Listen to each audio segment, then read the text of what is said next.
Olá, queridos irmãos, que bênção, né? Vamos nos achegando, nossa transmissão, nossa reunião de oração, você possa estar se aproximando aí, né? Esperar os irmãos entrarem, que bom que a gente está aqui juntos, entrando aí na sua casa, que você possa saudar uns aos outros, né? Enquanto cada um chega, você possa aí dar uma boa saudação aos seus irmãos. Sejam todos bem-vindos. Hoje eu estou aqui do gabinete porque estamos transmitindo esse culto gravado. Nesse dia eu estou participando da última reunião da diretoria da Convenção Mineira, encerrando aí um ciclo, né? Praticamente é a última antes da Assembleia, onde haverá uma nova eleição. Então, agradecemos todos que estão aqui conosco. Fique aqui, né? Partilhe com seu irmão aí a bênção, que você possa essa noite ser muito abençoado pelo Senhor. Temos uma palavra sobre a importância do Espírito Santo na nossa vida essa noite. Amém? Vamos chegar, que você possa saudar seu irmão, né, em nome de Jesus. Vamos orar? Vamos consagrar ao Senhor, que Deus possa abençoar aí você, na sua casa, onde você estiver, em nome de Jesus. Deus, obrigado, Pai, por essa noite de oração, por esse tempo de estudo da Tua Palavra. Agradeço, Senhor, por cada hora, cada momento, ó Deus, que a gente pode estar juntos com os meus irmãos.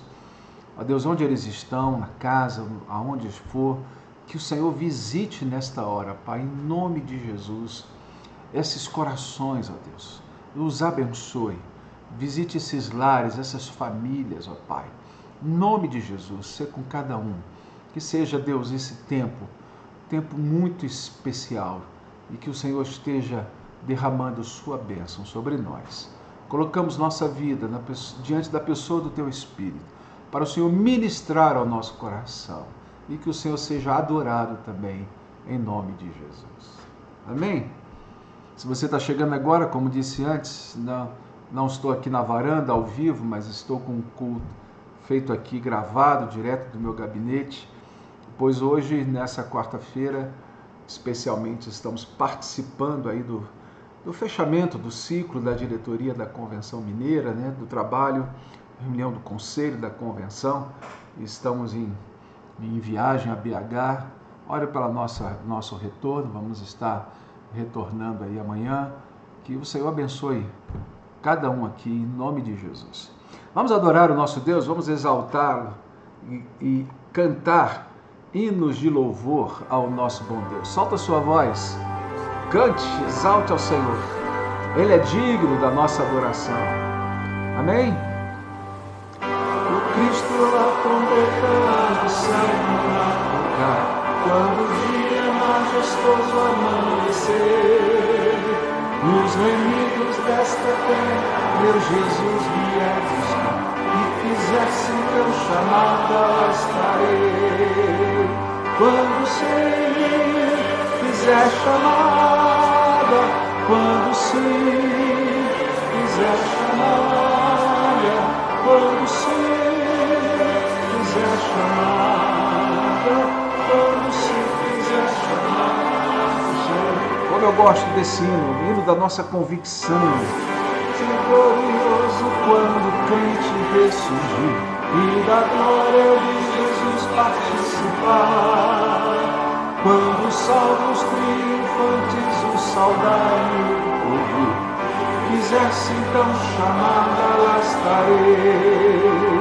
Quando o Senhor fizer chamada, quando o Senhor fizer chamada, quando o Senhor fizer chamada, quando o Senhor fizer chamada, lá estarei. Viverei para Cristo um dia terminar, falarei do seu amor por nós aqui. Quando pois filar, amor aqui cessar, se quisesse então chamada, lá estarei.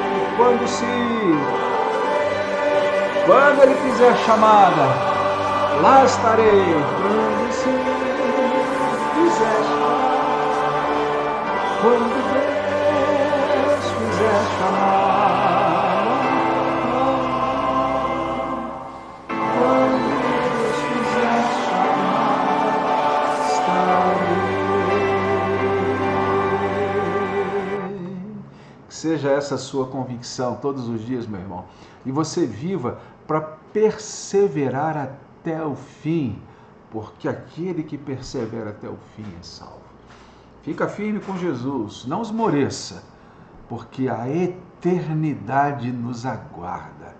E essa eternidade, para quem tem Jesus, é nas ruas de ouro, é na glória celestial, é na presença do Deus Todo-Poderoso, é diante deste Deus maravilhoso que te amou e entregou o seu Filho, um único Filho, para que você não perecesse, mas tivesse vida eterna. Fica firme com Jesus, porque no dia da chamada, nós vamos dizer: Senhor, presente, o meu nome vai ser falado naquele dia. Tenho certeza que o seu nome, você que tem Jesus também, o seu nome será chamado e você vai poder entrar na glória celestial. Amém, querido? Fica firme com Jesus. Vamos continuar adorando esse Deus maravilhoso. Vamos soltar a nossa voz. Louve ao Senhor. Hino 33 do nosso hinário para o culto cristão.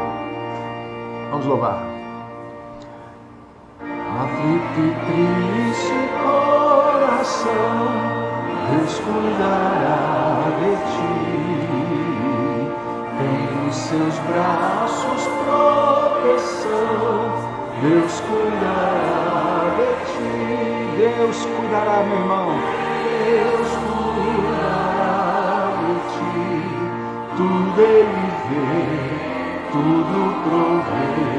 Sim, cuidará de ti. Deus cuidará de ti. Aleluia. Na dor cruel do coração, Deus cuidará de ti. Socorro dá em direção, Deus cuidará de ti. Deus cuidará de ti. Tudo Ele vê, tudo provê. Sim, cuidará de ti. Deus cuidará de ti. Os seus tesouros te dará, Deus cuidará de ti. Os mil te cobrirá, Deus cuidará de ti. Deus cuidará de ti. Tudo Ele vê, tudo provê. Sim, cuidará de ti. Deus cuidará de ti.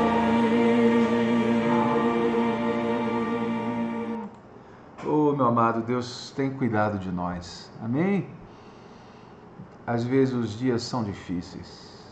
Nós temos vivido lutas, mas o Senhor tem nos visto. Você é alvo deste amor. Ele te vê e Ele cuida de você.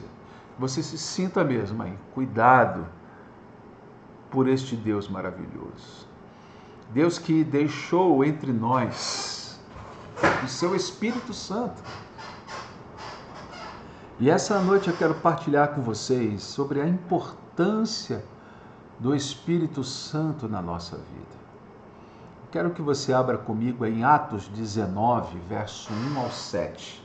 Atos 19, de 1 a 7. Abra aí.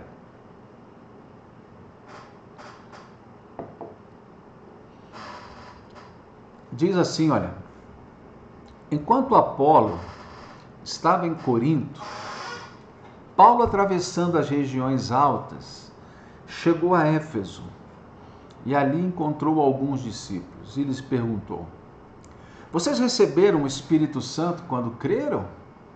Eles responderam: não, nem sequer ouvimos que existe o Espírito Santo. Então, que batismos vocês receberam? Perguntou Paulo. O de João, responderam eles. E disse Paulo: o batismo de João foi um batismo de arrependimento. Ele dizia ao povo que cresce naquele que viria depois dele, isto é, em Jesus.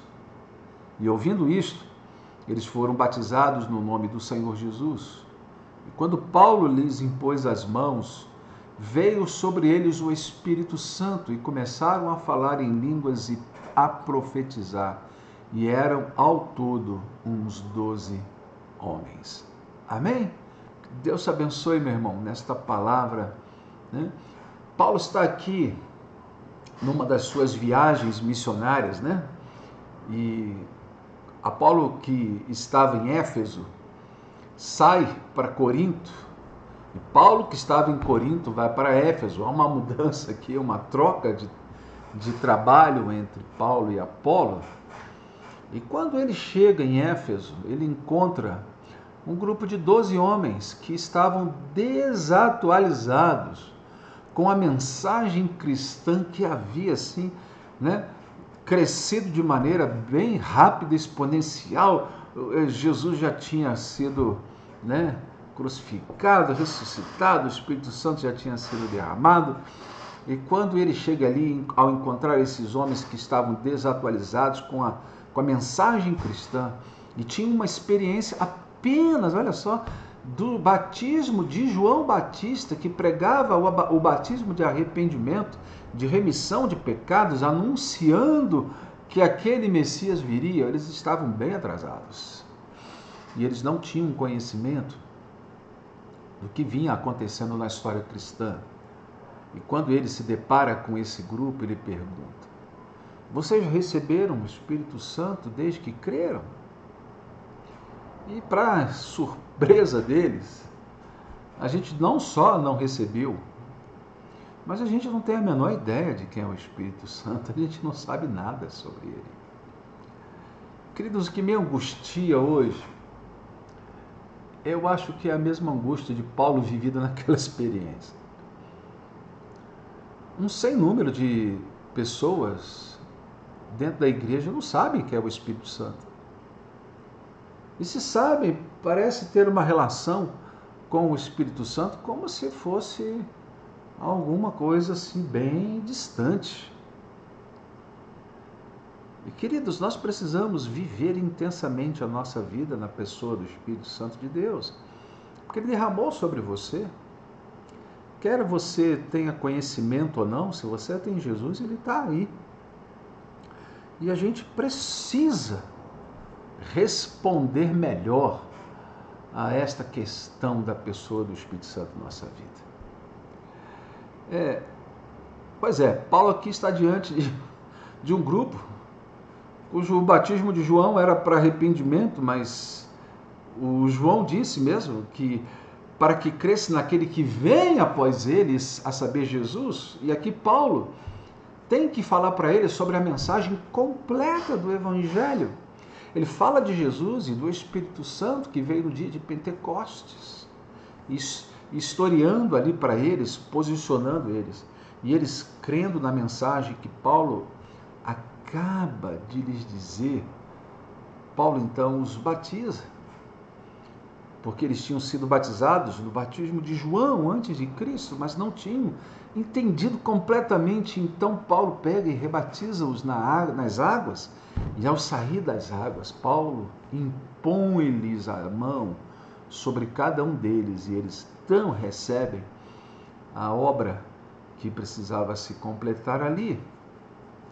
Paulo considerava que a experiência religiosa que eles tiveram, que foi uma experiência de remissão de pecados no batismo de João, de arrependimento, estava incompleta pelo que veio logo em seguida, e eles estavam fora desse processo histórico da pessoa, do derramar do Espírito Santo, porque Cristo falou para os discípulos, se eu for, ele virá, e se eu não for, ele não virá.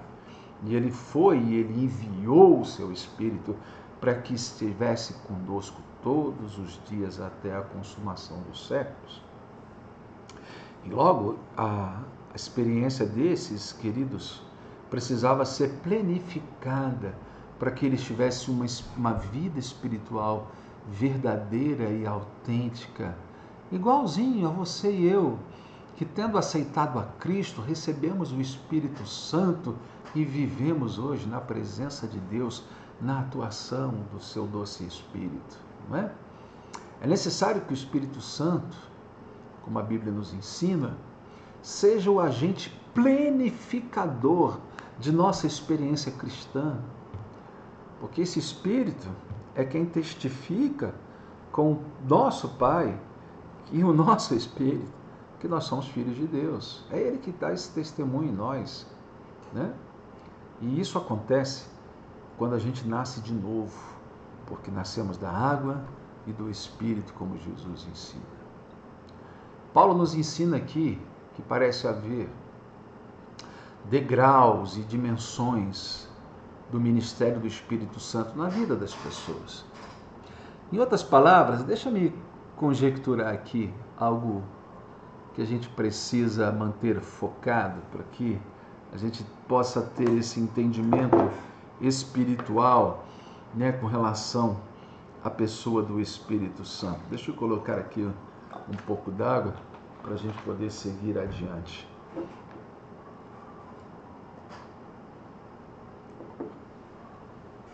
A primeira coisa que eu vejo aqui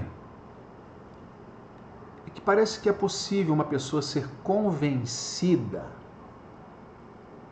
mas ainda não está convertida. Vou repetir. É possível uma pessoa ser convencida, mas ainda não se converter. Quantas pessoas sabem que Jesus é o Salvador? Quantas pessoas entendem que sem Jesus não há salvação? Mas quantas pessoas, apesar de saber e de entender, não aceita Cristo como Senhor e não deixa a sua vida ser transformada? Isso que eu quero dizer, ser convencido, mas não ser convertido. É bem possível que muitos sejam convencidos pelo Espírito Santo, porque ele veio nos convencer do pecado, da justiça e do juízo. Ele veio dizer para você, você é um pecador. Ele veio dizer para você, Deus é santo e há de julgar o pecado e o pecador. E, com certeza, o juízo é aquele que morre com Cristo, morre apesar dos pecados, convertido em Cristo, vai para o céu. É a sentença. E aquele que morre sem Jesus vai para o inferno. Este é o julgamento. Quem tem Cristo tem a vida, quem não tem, não tem a vida, diz a palavra do Senhor. Então, é isso que muitos, às vezes, sendo convencidos, não se tornam convertidos. Gostam de ouvir falar sobre as coisas de Deus. Eu conheço muita gente que gosta de estar na igreja, de ir à igreja, de ouvir o sermão, mas nunca tomou uma decisão concreta com Cristo Jesus. Meu antigo pastor me batizou, saudoso pastor Sebastião Ferreira, ele dizia que esses eram como que se fossem amigos do Evangelho. Queridos, não seja amigo do Evangelho, seja convertido pelo Evangelho, né? Então, muitas pessoas gostam das coisas, mas ainda não pagam o preço pela conversão. E é importante que saibamos diferenciar, pois muitos que estão na igreja nunca passaram por um processo de regeneração em sua vida. E quando o Espírito Santo modifica o nosso interior, o nosso ser, é impossível que as coisas na nossa vida não mudem. Não é verdade, irmãos? Você não pode esperar colher abacate da mangueira e você só pode esperar de uma vida convertida os frutos da conversão, né? E acontece aquela reviravolta no seu interior, aquela mudança. Se nós não seguirmos essa mesma linha de raciocínio, Se nós seguimos essa mesma linha de raciocínio, de que é possível uma pessoa ser convencida e não ser convertida, eu posso então conjecturar contigo um segundo passo. Preste atenção. É possível uma pessoa ser convertida, ter o Espírito Santo, porque todos que são convertidos, o Espírito Santo habita nela, mas elas não vivem na plenitude do Espírito Santo. Ter o Espírito é uma dádiva que o Senhor dá para quem é convertido. Agora, entre você ter o Espírito e o Espírito ter você, há um grande passo aí, meu irmão. A gente pode viver uma vida cristã sem essa plenitude do Espírito. Gente que vai para o céu, sim, mas que dispensa na terra a obra maravilhosa da plenitude de Deus na pessoa do Espírito que ela deveria viver. Jesus disse assim em João 10, verso 10, eu vim para que tenham vida, salvação e vida abundante, plenitude de Deus dentro de você, abundância pela pessoa do Espírito que está dentro de você, como um rio a jorrar, e de repente você fechou só a torneira, não tem dado atenção para ele.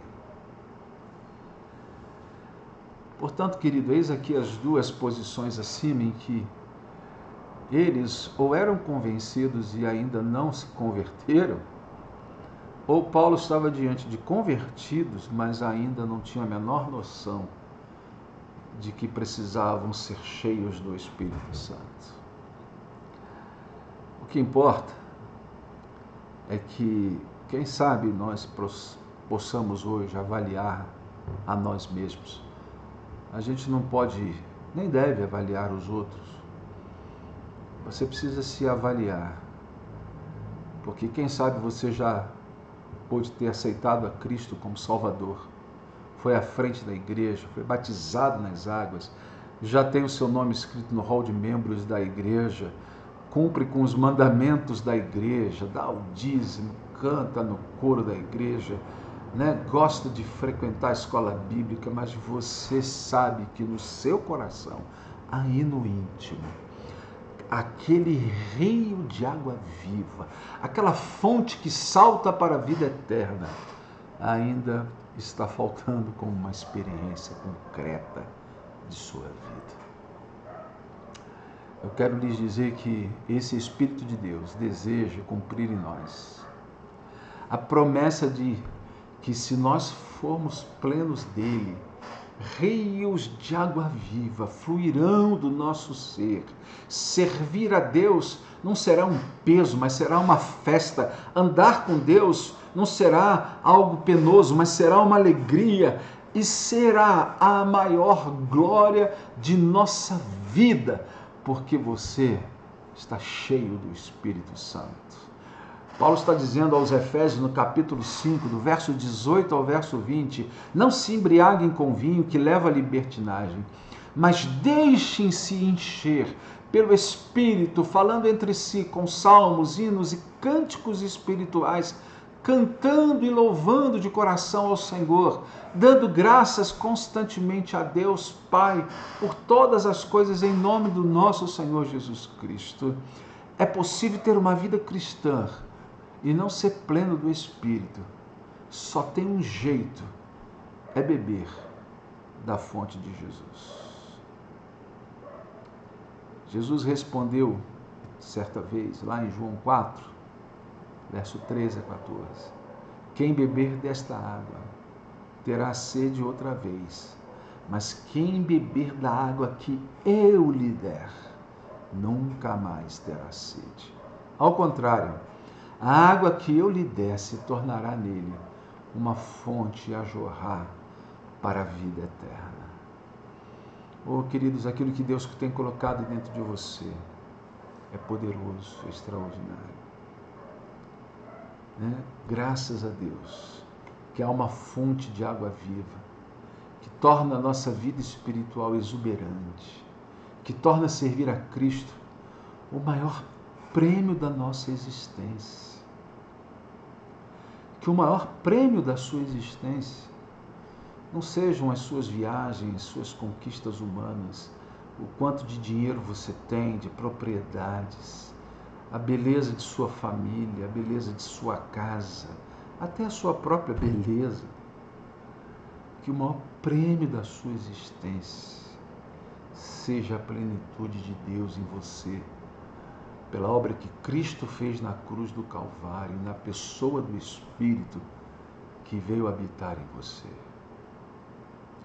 Esta experiência que torna a vida cristã um único foco, um único centro, que tudo mais perde o sentido. Viver se torna um só objetivo, em que todas as coisas convergem. E apesar de podermos viver outras coisas e fazer tantas coisas e ter tantas conquistas, tudo isso converge numa única direção, onde o morrer se torna lucro. O eu está crucificado com Cristo e Cristo vive em mim, não mais eu. E que isso resplandeça em sua vida. Agora, há um terceiro passo, e eu vou terminar. Vamos chegar aí ao final desse estudo, a partir desse terceiro passo. Conjecturando, irmãos, né? Se é possível uma pessoa ser convertida e não ser plena do Espírito, então, terceiro lugar, é possível uma pessoa ser usada por este Espírito e nunca ter sido plena dele. Aí você pergunta, pastor, como? Aí eu falo para você, sabe para quem Paulo escreveu a carta, esta carta? A igreja de Corinto, onde os crentes eram usados sob todos os dons. O texto de Coríntios diz que aquela igreja tinha todos os dons.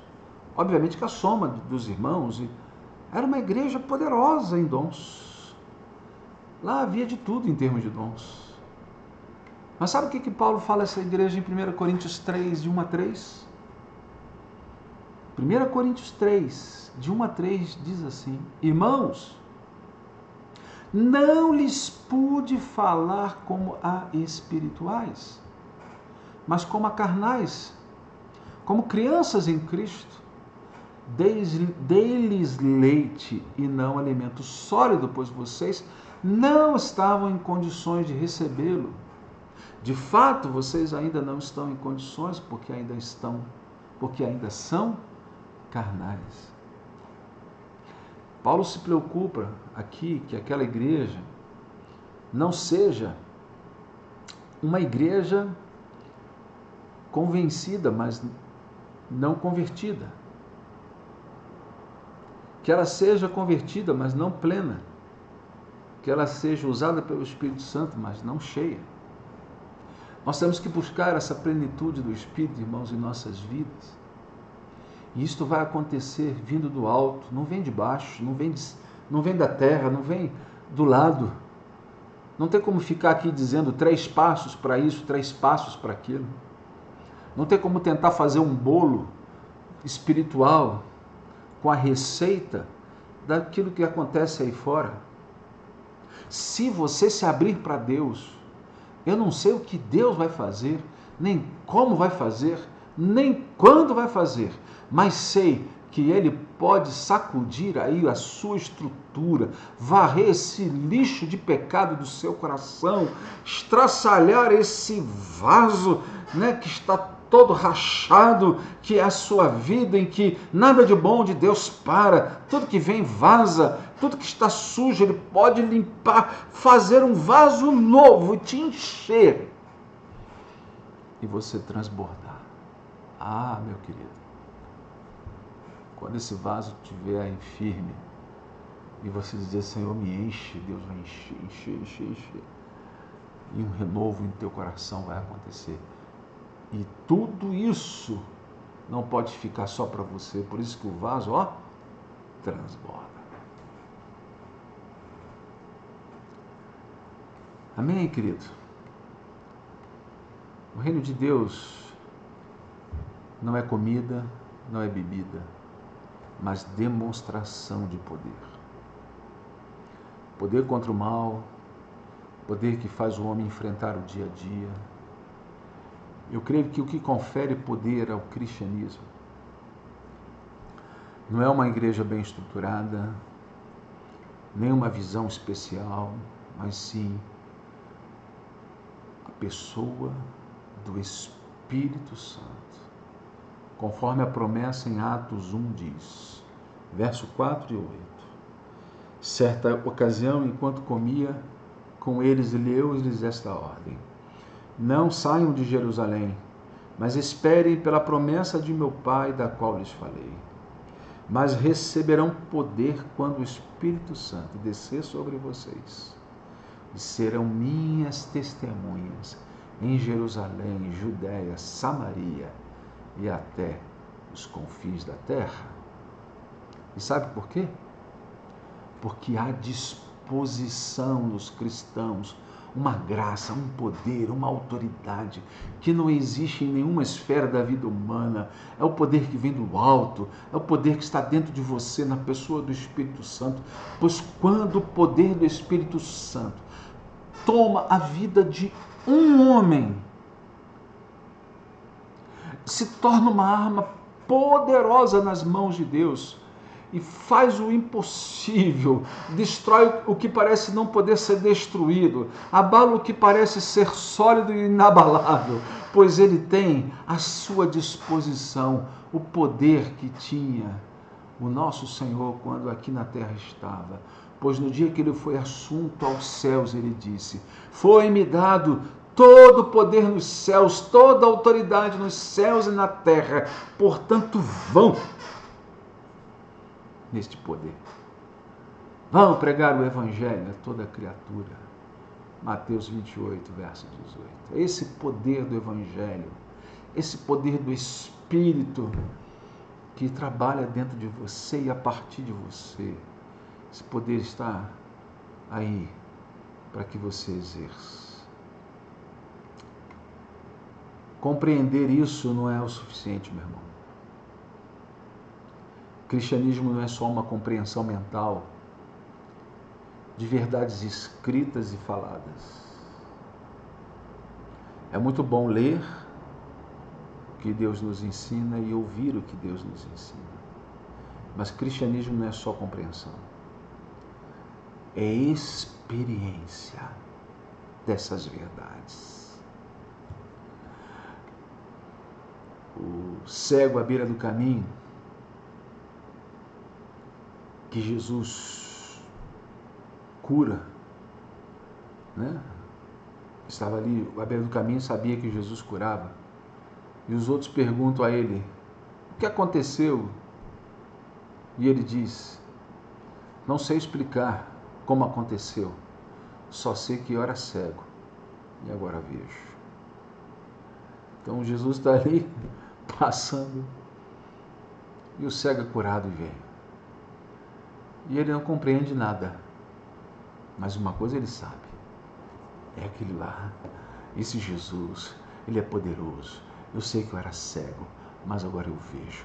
Meu irmão, você teve uma mudança extraordinária por esse Jesus maravilhoso, que você deu um passo além do conhecimento e viva a melhor experiência com a pessoa do Espírito Santo dentro de você. Mas pastor, até aqui desperdicei meu tempo. Meu irmão, deixa para trás, siga para o alto, siga para frente melhor. Deixa do alto o Espírito abençoar a sua vida aí dentro de você. Deixa ele te usar para a glória dele. Amém? Deixa eu orar com você. Pai, completa na pessoa do teu Espírito esta palavra nessa noite, de maneira tão especial, aquecendo corações.